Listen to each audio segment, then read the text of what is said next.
Warning, this podcast contains spoilers and explicit language.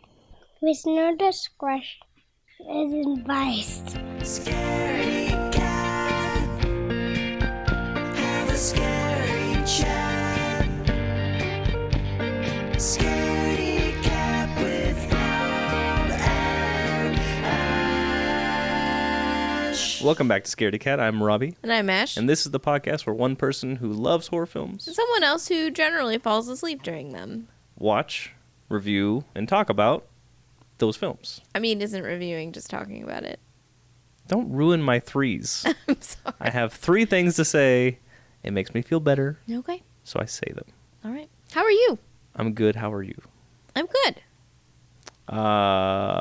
This is episode number 20. So this week, we're going to do one of my favorite films, Okay. Dog Soldiers. I love this movie. This movie is a Neil Marshall film. He's a British director who makes some fantastic movies. I remember the first time I saw this film at Hastings. They had like 3 copies up on the shelf, and I brought it home, and I watched it, and I loved it. I think this was the same time period at which you got into like ginger snaps and stuff like that. Yes. Yeah, I mean, it was just the time when I would engulf any horror film. If it was in the horror section, I would take it home. Hastings, the book and movie store, not the Battle of. Just saying. It's not the battle. You didn't like go back in time and go to a battlefield and get a movie. That would be crazy. Think about all the time traveling involved in that. Someone would have to travel back in time With a copy of Dog and Soldiers. leave the movie, and then you would have to travel back in time and pick it up. Wouldn't it be easier just to have met them in present time? What if it was very rare and they only had 1 copy? And it's like Craigslist. You have to meet up in a place that you both agree on, but the only place you agree on is a mid-century battlefield. It's 100 years in the past. I think it's perfect. Yeah. You can't get abducted. So I know you know this film, Okay. but if you didn't know what Dog Okay. Soldiers is about, what do you think it would be about? Oh, this is hard. I think this movie would be about a group of children who, Like, what age group are we talking about here? like, from the ages of 5 to 9, who are wildly undersupervised by their parents. It's like a post-apocalyptic type thing. All their parents have died. Horribly, in tragically? some sort of, like, horrible, like, Zika outbreak. Did they kill their parents? No, their Okay. parents all died, and so they formed together to keep each other safe and blah, blah, blah. So one day they're walking around trying to find food, and they find a couple of cans of corn, and then around that corn are dogs. So there's 7 dogs just wandering around. The dogs come up to them, and they're like, oh my god, these are our dogs now. So then they form these adorable little bonds, and then at some point they meet up with a really scary group of like feral children from the other side of town who also don't have any parents. Are these part of the Tiger Clubs from The Girl with All the Gifts? Sure, it's the same sort It's of the deal. Tiger Club, yeah. So So this post-apocalyptic world is when the spores open up from The Girl with All the Gifts. well, no, it's a different thing. It's a similar scenario as the Tiger Kids, but a different thing. So at some point they meet up, and then the mean feral children like want to have a turf war, and the little rascals are like, no, we just want to hang out and eat canned corn and pickles. And they're like, no, we've got to fight. They're trying to hand them their rats. And so the feral kids have these large weaponized rats that they're seeking or sicking. Is it sicking or seeking? They're Sicking on them. sure they're sicking them on them. They unleash upon them. Yes, all these weaponized rats. Okay. And so the little rascals are like, oh no, and then they run away and hide, and the dogs like save them or whatever. So then they have like 3 days to get ready for their battle royale with the feral kids. So they start training with the dogs. They like make all sorts of armor and weapons and shit, and then the dogs become like soldiers, dog soldiers, and they have this huge fight. And the dogs sacrifice themselves for the kids, and they eat all the rats, and like everybody dies except the little rascals, and everything's wonderful. Well, we've both seen this film. Yeah. But we're going to watch it again and see if we maybe catch something that we didn't see before. and I will most likely quote the whole film all the way through. It's very quotable. So we'll do that, and we'll be back. Or we won't.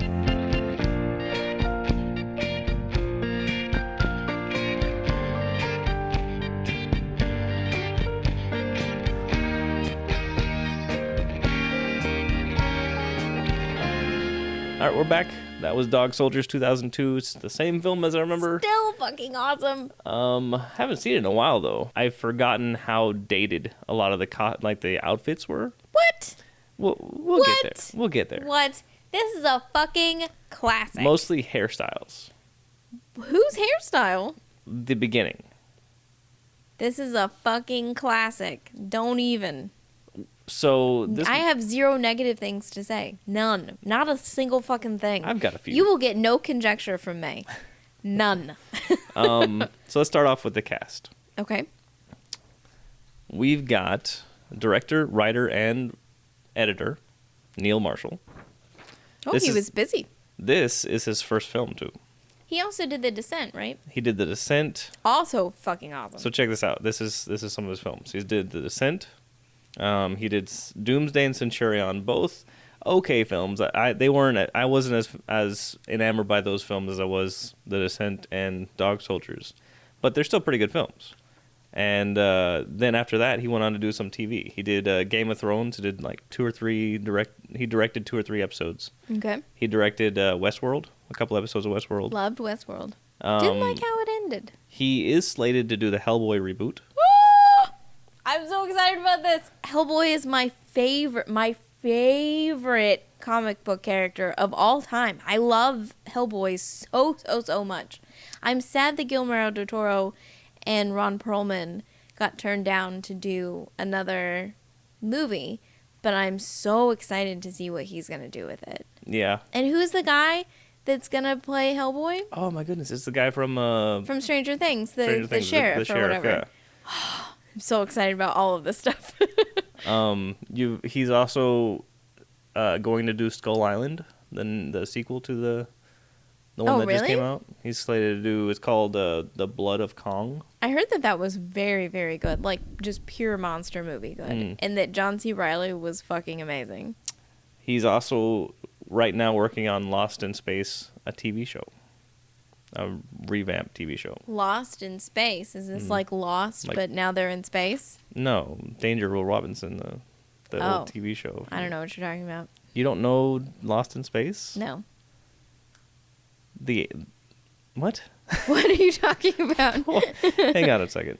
You don't know Lost in Space. Will Robinson and his family, they're scientists and they're traveling the world. Is it a TV show? It was a TV show from like the 70s. No. Maybe 80s. 70s or 80s. And it had the robot that was always like, Danger, Will Robinson, I mean, I know the danger." Danger Will Robinson thing, but I have no idea where it comes It from. was rebooted as a movie in like the early 2000s with Joey from Friends as the pilot. Matt Matt LeBlanc. LeBlanc. LeBlanc. Lots of phlegm. But yeah, you've never heard of Lost in Space? No. All right. So that's Neil Marshall.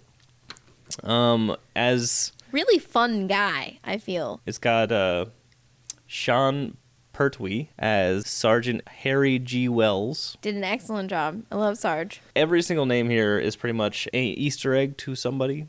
So Harry G. Wells, H.G. Wells of War of the Worlds. Mm-hmm. You've got Kevin McKidd, and I can't even read the ink here, as Private Cooper, Cooper, who's really our main right. star. Cooper is he's a redhead. We've got Emma Cleesby as Megan. and Our Megan. soul lady in the whole movie. You've got Liam Cunningham Mm-hmm. as Captain Ryan of the Special Forces.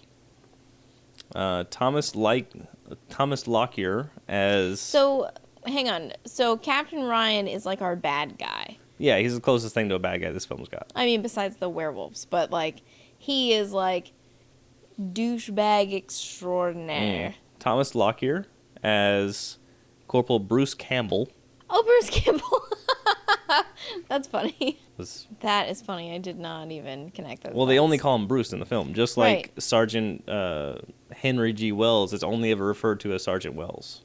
So not until you look at this do you go, oh, that's H.G. Wells. Darren Morfitt as Spoon Witherspoon, Spoon. which is really just a huge setup for a Matrix joke later on. Is it? Yeah, and we'll get there. Okay. Chris Robson as Sergeant Joe Kirkley, who Okay. I don't remember. He must have been the first one to die. Yeah. Bruce Campbell was the first one to die. I think he's the next one. Okay. And then Leslie Simpson as Private Terry Milburn. So that's our cast. Let's go to the beginning. Which, by the way, this beginning seems very contrived. It seems to me that this was a studio note. They were like, hey, throw like a typical horror film beginning into this thing so people know they're watching a horror film. Because it starts off with two campers in the woods. Mm-hmm. And they're Well, camping. no, they have to have the scene or the end won't happen.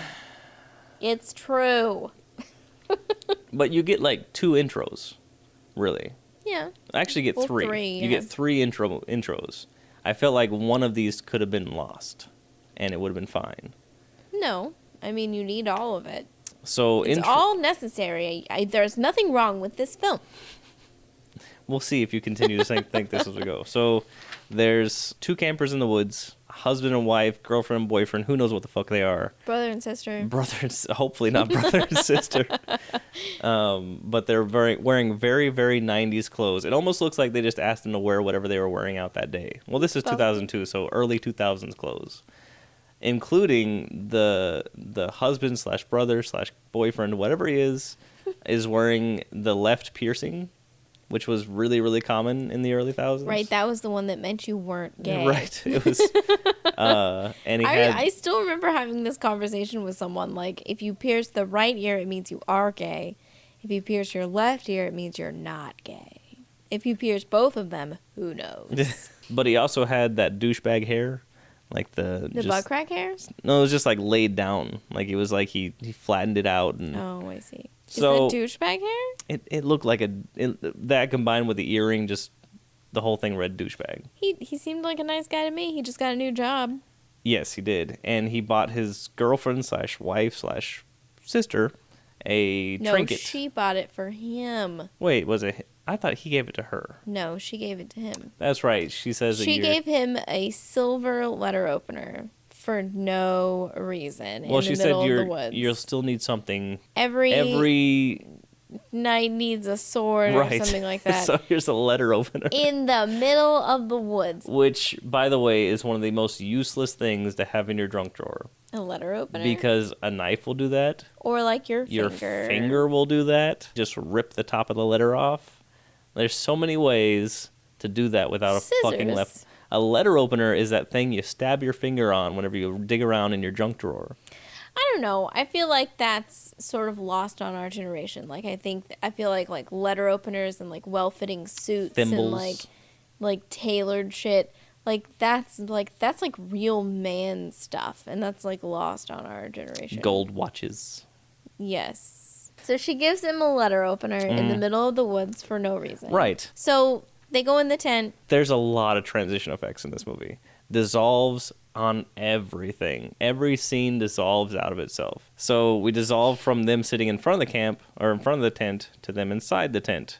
And they're making out, which is where if they're brother and sister. I also want to point out that those are some fucking 90s pants. Yeah. They're like those puffy parachute pants. Yes. I always wanted a pair of those.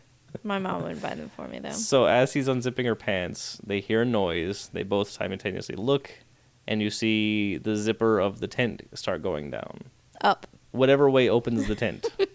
Up. The girl gets grabbed. He's in shock. The blood sprays across I his mean, face. wouldn't you be in shock if, like, I got grabbed out of a tent? I would like to think no, but I have no idea. I would just scream. But then again, I don't think I would be prepared for a werewolf to grab you. Yeah, I think... If I it was don't a think- psycho, I don't maybe think I'd there have are- something to do. I don't think there are a lot of people that are prepared for a Right. werewolf to come into a tent in the I middle have of the night prepared and for grab every you. contingency. Except fucking hairy werewolf palms grabbing my wife or girlfriend or sister. Or sister. And dragging them up into the air because they're like a fucking sheet that they're gonna like. They're trying to air dry her or something. I don't know. I don't know. Maybe they were trying to shake all the nasty off of her. This is wrong. You guys are brother and sister. Stop it. They're just saving them from themselves. They're saving their future children from having arms growing out of their foreheads and shit. So he gets sprayed with the blood, and then the thing goes after him. But that's all off camera. It's just him looking at the camera as it gets closer to him. And then we dissolve into a new beginning, which is Private Cooper running through the woods fighting some other... Not fighting, evading capture. Well, not doing a very good job.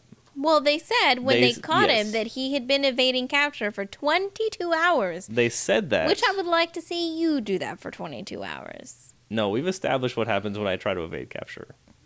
And you fall down a ravine and say, And whoops. you go, whoops. I don't think I've told this story. So I'll tell this story. So we were doing some tactics in the woods. And it was like an evade capture kind of thing. And wherever I was, I fell into a little ravine. How did you just not see it? Did you just like slip down in it? It was a bush. There was like a giant bush. And I'm like, hey, I'll go through this bush. I didn't know on the other side of the bush there was like a little ravine and like a little... There's always a ravine on the other side of the bush, babe. So I fall in, and as I hit the ground, I go, whoopsie! And I hear a muffled voice from behind me like, what the fuck's that? I did not respond. How long did you stay in the ravine? That is the moment I realized I could never be like special forces or anything like that. Or I'm a super spy, and this is all just cover. You're gonna die. Or you're like Arnold Schwarzenegger in True Lies. Yes, I'm like Arnold Schwarzenegger. Did I say Arnold? Arnold's unknown brother. Marnold. He's not a bodybuilder at all. He's slightly less buff. He's Still very attractive. very gangly. He has big teeth. But he's like he's like gangly attractive. Like he's Yeah. still hot, like aloof. I don't think that's the same thing. Okay. But no, so he evaded capture for 22 hours. And this is where we were introduced to Captain Ryan. Yes. So Captain Ryan catches him. He does this whole thing about, like, you shot to the top of the class, blah, blah, blah. So we get the idea that, like, Cooper did a really good job, like, not being captured or whatever. So he's like, okay, so now here's your last test. Well, he says what you got to understand, it's not just about evading, it's about limiting the enemy's ability to evade. Right. And so then the way they found him was because a dog tracked him down. Well, they imply that just because there's a dog in the background barking. Right, but I think that's what... Right. So he says, now you have to shoot this dog, which you were pointing out would be a bad thing. That's tantamount to, like, a court-martialable offense. Like, you can't just shoot a military working dog. Those things are government property. They're hella expensive. They train them for fucking years. Like, these things are seen on the same level as, like, service members. They even retire. Yeah, they and get have retirement pay. ceremonies, and they go... Yeah. They have funerals. They have military funerals. The idea that a captain would order somebody to shoot a military working dog is ridiculous. Never would happen. Captain Ryan... shoots the dog. Anyways. And again, this was a scenario of exercise that even if Cooper was like, I won't shoot it, you can still be like, okay, fine, you're not in my group. I can't accept you because you can't meet these standards that I've asked of you. You don't have to then shoot the dog. That doesn't make any sense. No. I mean, I think they're just trying to set up the fact that, like, Ryan is, like, an evil bastard. Right. So, small flaw. Oh, already? one. Wow, we haven't even gotten through the second intro. The one small flaw in the entire film is this particular instance. Because Cooper gets upset, he attacks Captain Ryan. Captain Ryan puts him in a weird headlock. He doesn't really attack That's him. almost He just kinda, like- shoves him. No, I think he punched him. Did he? I think he punched him. Or either shoved him or he punched him. I think he just shoved him. Something happened. And he grabs him in a headlock. And he like gets real close to his ear. It almost looked like he was about to kiss him on the forehead. That's what I was thinking about the whole time that they were... Because he's like, I got you. And I'm gonna... Just a little bit. But he says, I don't give second chances, and I don't forget. Right. Cut to our third intro It scene. says this is 4 weeks later in the Highlands. You see a bunch of people jumping off of. You see a bunch of soldiers jumping off of a helicopter. Which, I want to say, kudos to that helicopter pilot. It's got to be fucking insanely hard to land a helicopter in a forest. Sure. I mean, think about it. That's hard. They land in wide open fields, and this guy's like... Well, he never actually landed though. Well, I mean, he Kinda goes bring him up. down into the forest. Fun fact: the crew was not military, or the cast was not military, but the crew was. So everybody he had working on the film was ex-military. So when it came to the time for them to jump out of that helicopter, they couldn't get the insurance for the cast to actually jump out. So the crew just got on and jumped off. So they're the ones who are jumping off, except in the close-up where you see them all get off the helicopter. So the crew was all ex-military, but nobody caught the thing about the dog? I think there's just one of the. That seems like one of those, like you said, that's like an important point to like Captain Ryan and setting him up as like the bad guy. Yeah. So I'm sure somebody probably piped up about it, but at the end of the day, they had to have him. They need somebody to be the bad guy. Yeah. He should have just shot a kid. Right. I mean, but then you'd have a kid on a leash that's barking at somebody. I think that would be way more interesting. I don't know if that would play well. That's dynamic. Our military working kid. It's a whole nother level. What kind M- of kennels do they keep them in? MWKs. But we get into our third. They jump out of this helicopter and they rally up.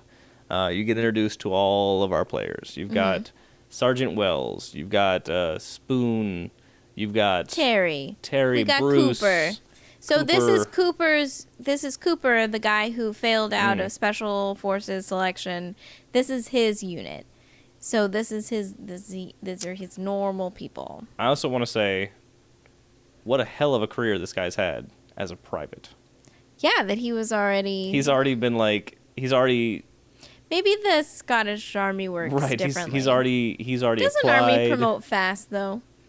Yeah, I don't know what theirs does, but he's already applied for and been through the Selection process of Special Forces. He's already been a part of this unit, so he's been there for a while. And he seems pretty good at his job. They already think of him as like the best. So he's done all this as like a private. And he's an older fella. Yeah.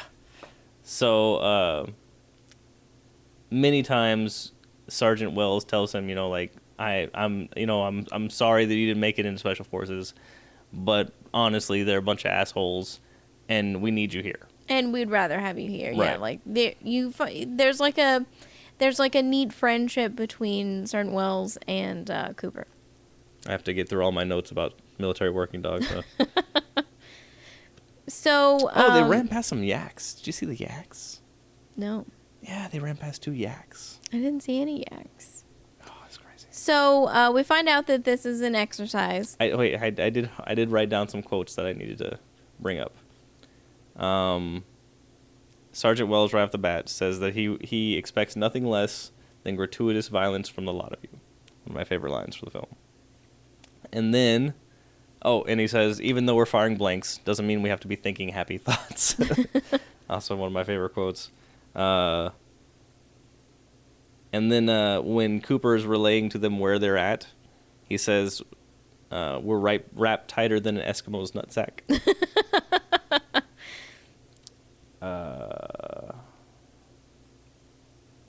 And then, of course, because this is a military movie, you've got to have a whistling scene where they're humping through the forest whistling. Oh, whistling!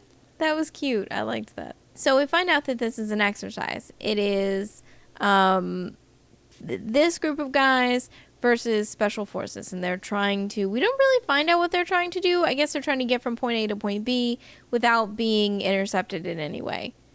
I'm assuming. Oh, I do want to say, this is a rare film where it's about military members, but it has to do with an exercise. Actual military life is 95% exercises. So I think Terry's demeanor about the whole thing kind of sums up the exercise experience. That's what it's really like, yeah. Where like everybody's just pissed that they have to be there because they've got other shit to do. They finally find themselves camping down for the night, and they're talking about their fears. So they go around asking what everybody's afraid of. My favorite is when Cooper says he's afraid of spiders, women, and spider women. Yes. And then everybody's kind of making a joke about it. I think Terry's was missing the football game that he's missing. Right. The one that maybe it was Bruce. He says that his greatest fear is hearing Terry talk about missing a football game or something like that. But they get to Sergeant Wells and he tells this like really deep emotional story about. Well, he says that his greatest fear is not ever seeing his wife again. That and those little things that make your skin crawl. And the hairs stand up the back of your neck. No, there's one thing actually in particular that I remember till the day that I die. Me and this young fella called Eddie Oswald decided to go and get a tattoo done to commemorate our first trip into the desert. He said that his soul still belonged to God, but his flesh was way beyond redemption, and it was up to Satan to save his skin. So he got this fucking great laughing devil tattooed right on his arse. Anyway, about 6 days later, we were making a regular sweep along the Iraqi border, and Eddie, poor fucker, triggered an anti-tank mine. The thing that really freaked us out that day was when Left-Hand Charlie found a bit of Eddie with a tattoo on. I mean, everything else was burnt to a crisp, covered in claret, all mushed up, pulped up. Not this bit. This bit was perfect. And there's old Nick chortling his fucking arsehole off at us. So you could say that Eddie was right. That Satan did indeed save his skin, just not all of it. Or you could say that Eddie was just unlucky. Either way, it taught me to keep a very open mind. Everybody has this like really somber look on their faces. Yeah. And then Spoon just immediately jumps in about like, Starts telling a joke. yeah. So then, out of fucking nowhere, somebody throws a goddamn cow at them. Well, a cow falls out of the sky. Someone throws a cow at them. I think. And so one of them jumps up and starts like firing at the cow, but he's got firing blanks, blanks. yeah. So they're like, "Hey, calm down. You're fine." So he's got blood all over his face from his fucking cow, and they examine the cow, and the cow has like teeth marks all over it. So something has eaten this cow. They take a quick glance around the room, or around the area, and they can't figure out what threw this cow at them. So they come to the only conclusion that you could: it died of natural causes. And then threw itself. A suicidal cow? I don't know how that even... And then no one seems to be like, who the fuck threw this cow at us? They're just immediately like, okay, let's bed down for the night. Yeah, like, no, someone threw a cow at you. There's somebody it is out time there- to look around. There's a serial cow thrower out there. What if he has more cows? He's just got a clip of cows that he's just firing at That them. could be really dangerous. What if they had mad cow? Disease. This was the time Was in it? England where there was actually mad cow disease from what I remember. I think A dissolve later, they're back at it. they've decided to follow the trail of the cow Right. into the woods. And then they see a flare. We dissolve into the camp. Pretty obvious that the camp has been kind of disheveled, and they Yeah. step in some like organ shit. Oh, like, that's right, yeah. There's Yeah. some goopy shit on the floor. Well, And so they're looking. There's that part where Sergeant Wells has his knife out and he stabs a kidney Yeah. and like picks it up. He He's goes, like, natural causes my ass. it's a kidney. And they puts it down. Like, what the fuck was that for? In 2002 in Scotland, you took your Bowie knife and you picked that shit up and you looked at it and then you put it back down. I was afraid for 2 seconds that he was going to take a bite out of it.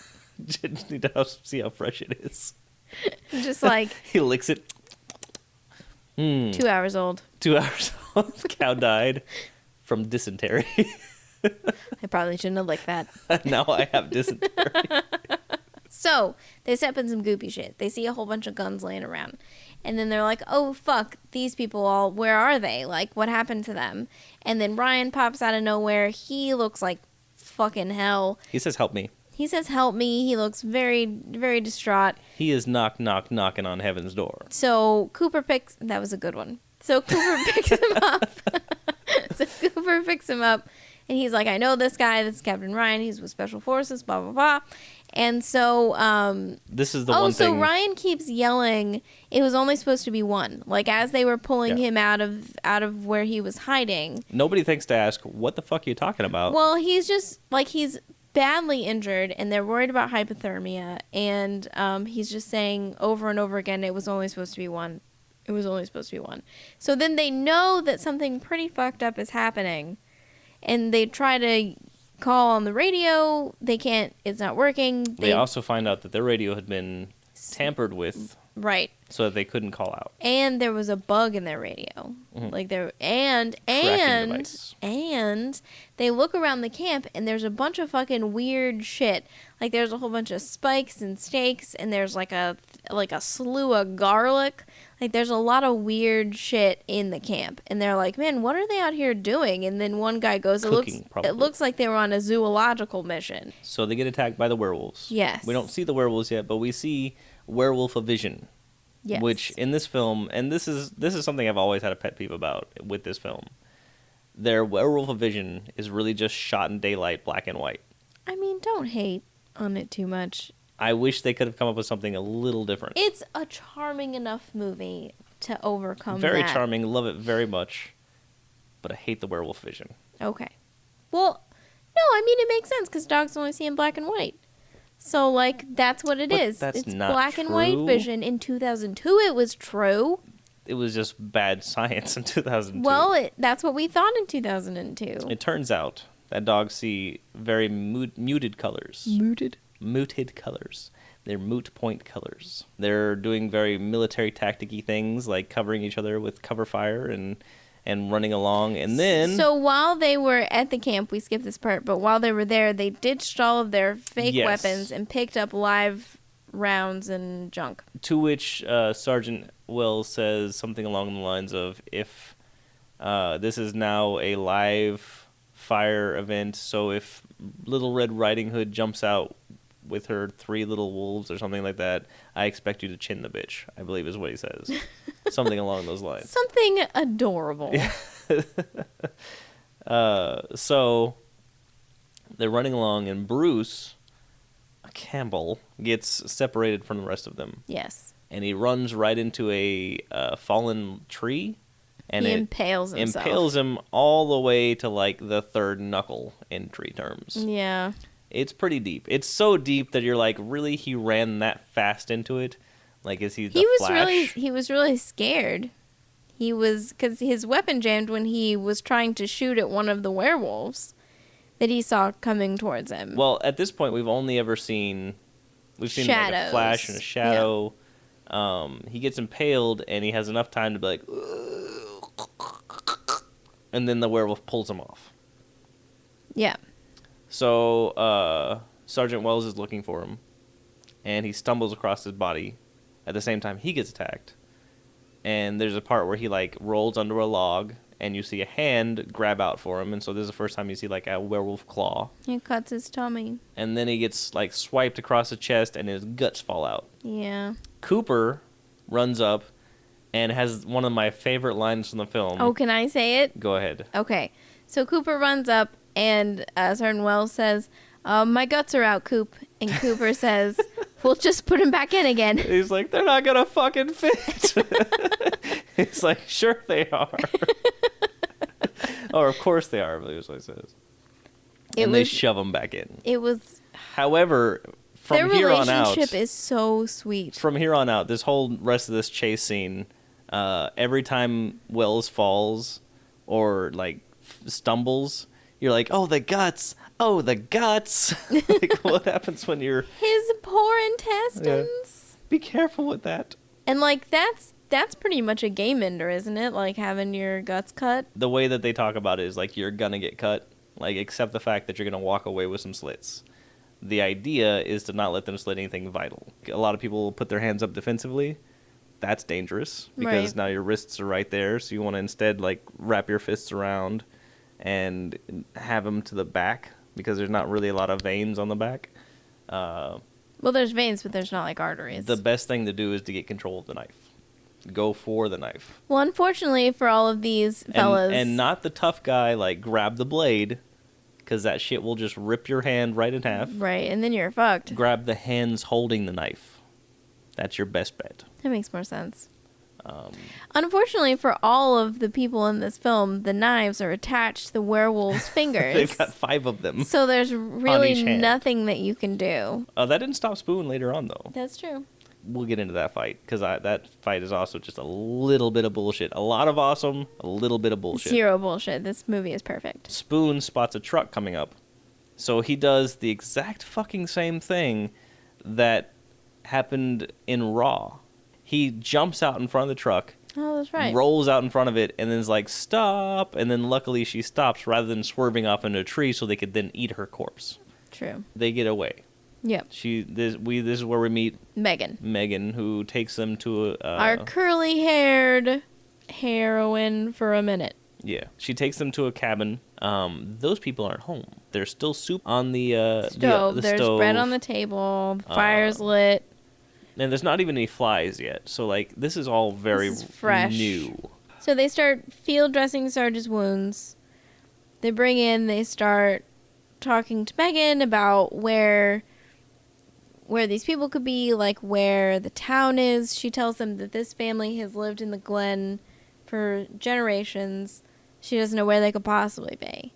And the nearest population center, they call It's like it, 50 miles. is 4 hours away through the woods. So while they're in the house, they're searching for weapons. Yes. And he opens up the coffee table. And finds a sword. A fucking broadsword. Like a real sword. Also, they pan across some books.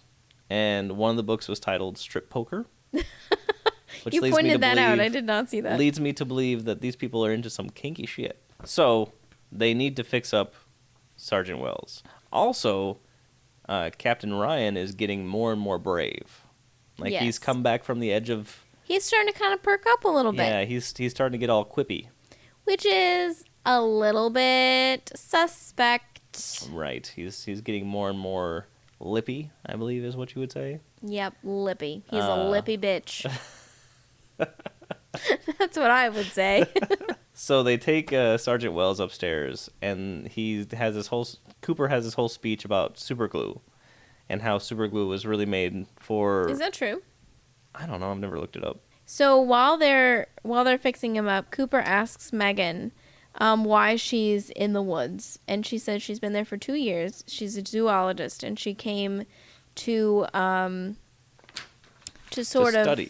study the lycanthropes. And then he talks about how, how cool is it that this morning you woke up thinking, oh, there's no werewolves, and now you don't know what is real, what's not. Right, like you used to have a line between reality and fiction, and now the line is blurred. So when they first get in the house and they get attacked, there's a part where Spoon is like nailing a door shut, and then a hand comes through the little envelope area, and so he like goes tack tack tack tack tack tack tack tack tack tack tack on the hand. I rewound and played that one like over and over and over again. It really tickles my funny bone when he does that. But there's another one, the guy who's really afraid of the whole situation. When they first get inside, they get attacked the first time. He's walking Ryan up the stairs, but he ends up throwing up on Ryan. On his head. And Ryan gets really upset and starts to like throw down with the guy. Cooper jumps in his face before he can, and that's when you start realizing, wait a second, he is like completely healed now. Yeah, he's fine. So they tie Ryan up, but then when they get attacked later on, that same guy who was scared, he's standing by a window, and they think they're all good. And he turns around and he says, "What a bunch of pussies." Lets the window down, and then they grab him and pull him out. Yeah. You should never stand by a window. I think that's Terry Milborn. These I think are two... It was Joe. Joe. He's the one that gets pulled out. It was a little bit of a twist on how you typically do. Everybody expects when somebody's back's to a window or something that somebody's going to reach there and grab them.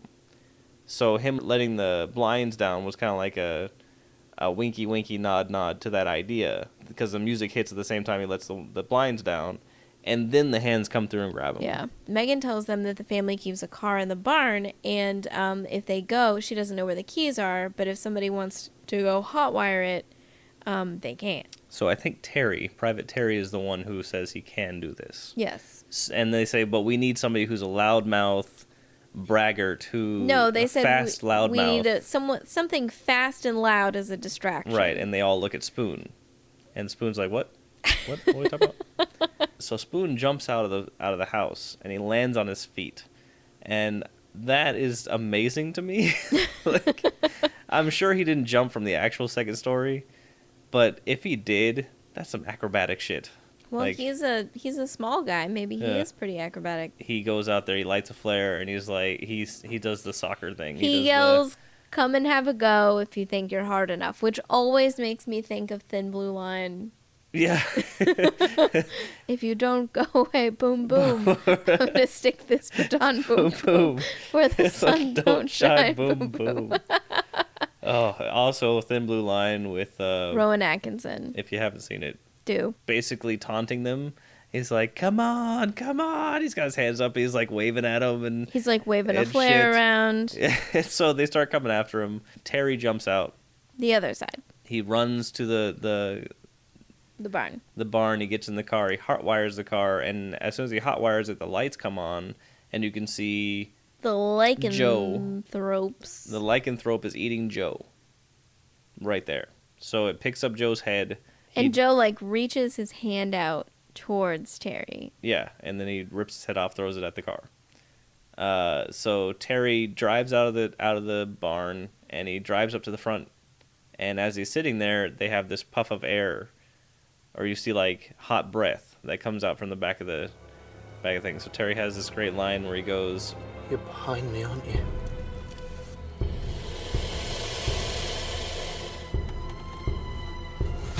I'm gonna fucking have you! and then like blood squirts up on the window. It's pretty cool. It's kind of like an antithesis to that hot car scene of Titanic. No, pretty much same thing. So Cooper runs out he thinks that everything is good to go because the car is there. Mm-hmm. And he runs out to check it, and he opens the door, and it's literally like gallons of blood just pouring out the side of the car. Blood and guts. Super gross. They see that Terry's being eaten in the back by a werewolf. So after they lose Joe and Terry, and it's down to just Spoon, Cooper, Wells, Ryan, Megan. I think that's it. That's it, just 5 of them. Yeah. There's a scene where Megan is playing the piano, Right. and she's playing Claire de Lune.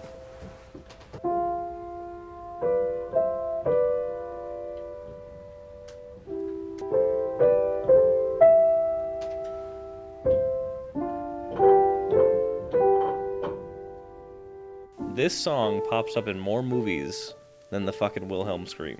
I wrote down a few. It's used in Castaway, Okay. Ocean's 11, Man on Fire, I Captured the Castle, The Right Stuff, 7 Years in Tibet, 6 Degrees of Separation, Uptown Girls, The Game, Down and Out in Beverly Hills, Frankie and Johnny, Bloodsport 3, and a whole bunch of others. And it's one of those scenes, like, there's been so much going on, and so many people have, like, this is really just a breathing Everybody's scene. real fucking bummed out. This is your chance to just breathe for a second. Yeah. Then we get to the interrogation of Captain Ryan, Right. who tells him he can't tell him what's We going also on. find out at this point that Ryan and Megan know each other. Because he tells her that she'll need more than luck to survive this time. And Cooper's like, what are we talking about? Well, fun fact. Stop saying fun fact. Okay. Interesting thing about this is this scene was added by the producer. Neil Marshall did not like this idea Yeah. that they knew each other from before. He didn't think it made any sense. It doesn't make any sense with the rest of the plot. But they wanted to add it in just to give like some reason why Megan can be the bad guy. Because they were Interesting. afraid that, you know, if The fact that she was the bad guy wasn't right, like enough. the idea that she would, you know, because they shoot her in the head. And they were worried that if they shoot her in the head without her having done something, Well, because she's a lady. right, they wouldn't play well. So they Right. added this backstory where she'd been lying to them about not knowing who Captain Ryan was, and that they were really working together Yeah. And that's why it's like, oh, you can't trust him, you can trust me, that kind of shit. Yeah. So Neil Marshall has gone on record and said that he did not like them adding that. Did you notice that it was like oddly placed? Not really. I mean, just kind of seems like an aside. But I see what they're doing because, like, as a culture, we don't like to see women get hurt. And so, like, they needed to make her evil. It's also why a lot of horror films revolve around a woman.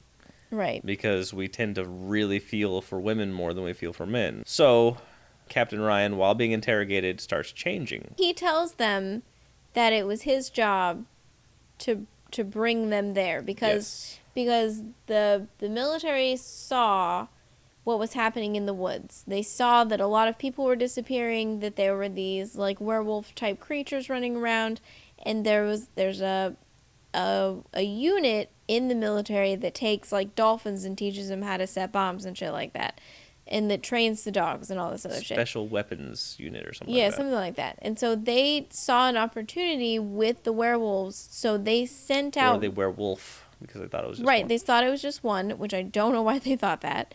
But so they sent Ryan and his team out to capture the werewolf and bring it back so that they could figure out how to weaponize it. Which is always a bad plan. If you've seen Logan, you see that like trying to harness something like that for like military purposes is like a Yes. bad idea. The documentary Logan contains all this information. But Cooper says, why us? Yeah, And Captain Ryan says, because I saw your name and I remembered you. and I remembered you. What a fuck. Like, what a little fuck. And then he says, literally, monkey see, monkey do. What does that mean? What did that mean? I think it was from a cutout scene. He changes into a werewolf because he's been bit and he's become a werewolf. And he attacks him.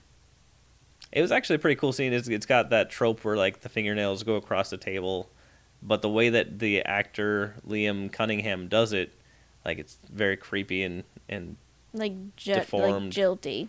and so then it goes off the side and he raises up as a full werewolf. And this is probably the real first time you get a good look at a werewolf. Yeah. Leaps over the table and starts like fist fighting them, which I'm not really down with as a werewolf. You have teeth, you have claws, you don't throw people around. I kind of liked it. I can't get down with pro wrestling werewolves. I kind of like it. So he gets stabbed in the back by Spoon with his broadsword, Right. and then he runs and jumps out the window. Yes. So you've got Captain Ryan, the werewolf, out there with a fucking broadsword through his chest somewhere. Then Megan tells him that she has a plan. She tells him, this is pack mentality. They're obviously holed up somewhere close by that's warm and safe where they can be close to their food source.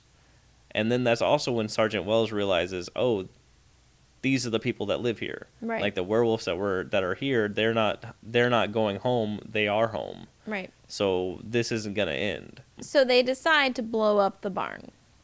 So they have a plan to drive the Jeep or the Range Rover, or whatever they said it was, I think it's a Range Rover. Land Rover. Whatever. The Land Rover into the barn with its gas tank leaking, and then set fire to it and let it blow up. So that's what they do. Yes. They run out to the car. Cooper sets it to drive and drives it towards the barn, jumps out. Spoon cuts the line, so it's spewing the gas, and then he tries to light it, but his matches aren't working, so he calls out for Sergeant Wells, He who comes out like a fucking badass with with a a Molotov Molotov cocktail. cocktail and chunks that shit, which seemed like overkill. You really could have just like tossed it a little bit, but he's just like chunks it on it. Well, he's angry. They killed all of his men. Like, he's pissed. I get it. Barn blows up, big explosion. Oh, there was a scene earlier where they throw a grenade, like they have stun grenades. And upstairs, Terry, I think, throws his grenade out the window, and it blows up probably about 5 seconds after he throws it out, and it tosses him through the air. Same scene, or same sequence downstairs. Spoon throws his grenade into the window. It's probably like a second later. It blows up, and he's fine. It's a flawless film. As you keep saying. There is nothing wrong with any of this. So anyway, so back to our barn scene. So they blow up Yes. the barn. They come in, they're high-fiving, and Megan makes an announcement. Jesus F. So Megan is a goddamn werewolf too. Mm-hmm. She belongs in this family. She is part of this family. The reason she's not in the photo, She took the fucking photo. there Because is of no course house in she the did. Glen.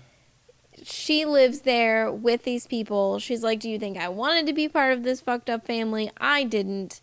Like, boo the fuck who? You And know, then she then like makes- tell somebody. She has to wrap it all up nicely with a bow by making This thing where he says, so they weren't really in the barn then. And she's like, no, they weren't. And then she goes, they were here all along. I just opened the door and let them in. which means that they were where they all thought they were, In and the you basement. open the door. Right. And then she says, it's that time of the month. Yes, she throws in a menstruation joke at Christ almighty. What? the end. Sergeant Wells promptly shoots her in the head, Yeah, and then which apparently kills her. But then, before she changes. And you think, so you think these werewolves are only invulnerable as werewolves? Yes. I think when they're still in their human form, they can be killed. Hmm. So, they kill her, but Wells says But in a very cool scene, while she's saying all this, the werewolves kind of like they stand like up behind rise up from behind her in the shadows. And it Yes. is very cool looking. So she starts to change, and then Wells shoots her in the head. And he says someone needed to put her out of her misery. her. They all get separated.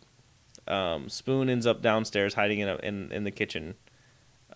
Cooper runs upstairs with Sergeant Wells, but Sergeant Wells goes left and he Into goes the right. carsey, which or is the the bathroom. toilet area. Cooper ends up in the bedroom. And no, Cooper's in the bathroom, but Wells is in the toilet part of the bathroom. I thought he was in like the master bedroom that the carsey was attached to. No, he goes into that room because that's attached to the room that he's in. So he goes in there. They sort of barricade themselves into that, and then Cooper starts tunneling through the wall into the bedroom. I think it's like a pipe. He's using like a pipe or something. At this point, Sarge makes a blowtorch out of some Yes, he's got hairspray and a lighter. And a lighter, and he's using it as a So back downstairs, we've got Spoon in the kitchen, Yep. fucking boxing the dogs. They are going at it MMA style. He is boxing them And and again- doing pretty well. And again, a werewolf with claws and teeth is picking him up and throwing him across the room. He's playing with him. Might as well have been like shadow boxing. It was a little ridiculous. I loved it. But Spoon's character makes up for it with his personality. Because it's so goddamn charming. Like, it's so good. This is a flawless film. So he gets a knife and he's just stabbing the shit out of his face. He's just like, Yeah. ah, blood spurting up everywhere. He's just, "Da-da-da-da-da-da-da." And when he's done, the werewolf just gets right back up, grabs him, puts him against the wall. Two more werewolves come in and they all surround him. Yeah. So faced with imminent death, that he's Spoon, who's had gum in his mouth the entire film, spits the gum out at him. He says, I hope I give you the shits, you fucking wimp. So upstairs, They get into a bedroom, and then the wolves start coming in the bedroom door, and Wells says, let's get in the wardrobe. So they get in the wardrobe. I think it's time to get in the wardrobe, I think is what he says. Yeah. And Cooper's like, okay, let's go. And so they get in. He says, what did he say? What's that Close your smell? eyes, hold your No, nose. he says, "What's that smell?" They crack Oh, open that's their, right. Ugh. and there's skeletons on the floor. This is Ugh. where they keep their bodies, I guess. Grody. Doesn't make a lot of sense. No, it's just gross. Who knows why they didn't smell it before they got it in the wardrobe? And I don't think a skeleton would smell.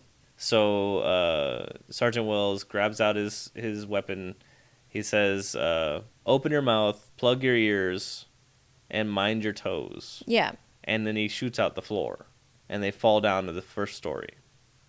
So they're in the kitchen now. They see that Spoon's been eaten, and this is where the Matrix joke comes in, because he says, "Where's Spoon?" They look around, they just see like guts and shit. Sarge looks at it and says, "There is no Spoon," which is from the fucking Matrix. The only reason he was named Spoon was so they could set up this fucking joke Nuh-uh. where he says there is no spoon. Oh my goodness. I guarantee it. They discover a basement, like the basement trapdoor is there. So Sarge wants Cooper to go down there, but Cooper doesn't want to leave Sarge. But Sarge is changing. Like, he's gotten to the point where he's... Sarge realizes that he is also a werewolf because his tummy has healed completely. He's even got his yellow contact lenses now. Yeah. So he forces Cooper down there, and he closes the thing, and then we have, like, swelling music as Sarge battles himself against turning into a werewolf, all while trying to set up a trap for these werewolves. Right.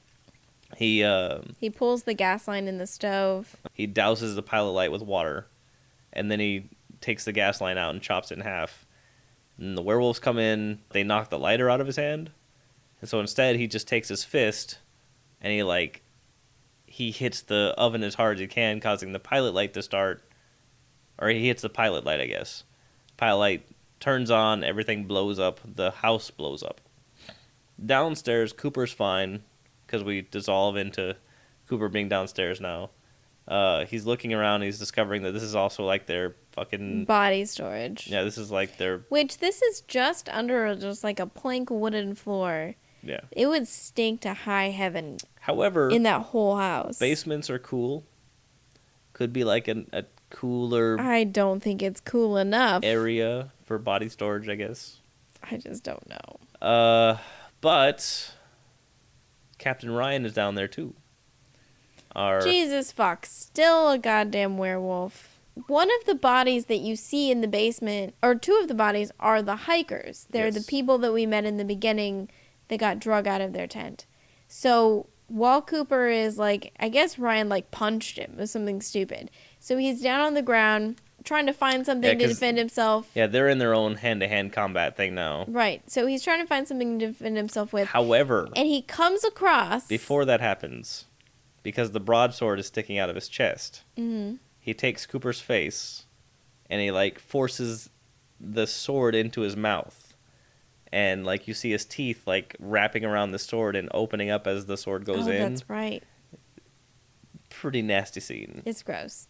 So... all the rabies he's contracted. All of them. It's true.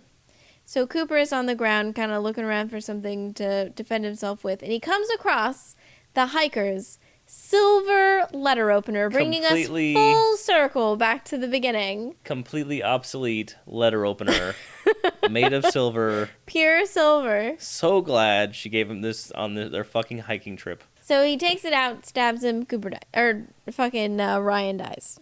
So Cooper is the lone survivor. He walks out of the house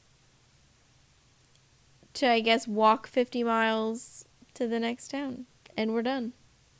End o movie. Endo movie. We end with a couple of snapshots of the werewolves in the Yeah, house. well, during the film, there's a scene where it's when Sergeant Wells is recovering on the bed. The werewolf is jumping through the window, and they need his help because like they're trapped. And so they're waking Sergeant Wells up, but while they're holding off the werewolf, they're using a camera Oh, that's right. to like flash it. To like stun them. So the end is the shots that were shot with those cameras. So there was a sequel planned. My heart. Why did we not get this? Who knows? But in 2004, this is 2 years after this film, 2004, they announced that they were going to do a sequel called Dog Soldiers Fresh Meat. This was going to be the story of what happened to the Special Forces guys. Like, what if they got bit but weren't killed, so they turned into werewolves themselves? So Yeah. this would be like an actual trained unit of werewolves that understood military tactics. Jesus. True dog soldiers. Yeah. And the idea was Cooper would be picked up by an American team that was supposed to be taking part in this exercise, and then they would have to fight those werewolves. The director attached was the second unit director of a film we know very well, Hellraiser 2. Oh, ew. It fell apart at some point because after 2008 they just stopped talking about it. Yeah. But up until that point, they kept saying, "Oh, it's gonna have this budget, it's gonna be made, and blah blah blah blah," and then just 2008 just stopped talking about it altogether. I'm so sad. Mostly because this film was in that era of time before people understood that like things can go cult on video. Right. It did not have a good box office response when it was in theaters, but on video it started taking off. and now it's a cult classic. But it didn't show good returns, so the studio, I think, just lost interest and didn't think it was worthwhile for an investment. It fell apart. In 2011, Kismet Studio is the studio that was in charge of producing it. They released a short trailer for what was going to be called Dog Soldier's Legacy. Mm-hmm. It was going to be a series of, like a web series of movies based on dog soldiers. They only ever released a trailer. I watched the trailer. It wasn't very good. No. It's using, like, the director's family, and looked like he had, like, a handy cam handy that he used. But that's the last that heard. Now, Dog Soldiers Fresh Meat is still technically in production, so it may come out at some point, but it has no release date, nothing else about it. I hope it happens. Also, both Simon Pegg and Jason Statham were offered roles in this film. Really? Simon Pegg chose not to do it because he didn't want to make a horror film before Shaun of the Dead. Makes sense. And Jason Statham dropped out to do John Carpenter's Ghosts on Mars. I think that's for the best. I don't think this needed a Jason Statham. Yeah, this would have just been a Jason Statham movie. Right. This was, I think he would have taken over it. I mean, not that I don't like Jason Statham, because I absolutely do, but, like, I don't think this needed him. Spoon's original screen death was to be chopped in half by werewolves. It was going to be very graphic, but Neil Marshall said that he thought that the audience wouldn't respond well to having a character that was beloved, Right. like ripped apart on screen. We didn't even see him die, really. Right. Which is for, I don't want to see him die, because I liked him so much. Now, is this film gory? Yes. Is this film scary? Nah, not really. I mean, it's tense. I think For a minute. I think you're forgetting the first time you watched it. Maybe, because I've seen it so many times. Yeah. I think it's got some genuinely scary moments. Is this film nightmare-inducing? No. It's got some cool imagery, but nothing that's gonna, like, haunt you. No, and if you're going to get anything lasting out of this film, it is highly quotable. Is this film worth watching? 150 trillion% yes. That's a lot. I love it. All right. Any other thoughts on Dog Soldiers that we haven't talked about? It's really amazing. I really like this movie. It's a good jumping point from Neil Marshall. He would go on to The Descent next. The Descent is also very good. The Descent is on most top 10 lists of horror films.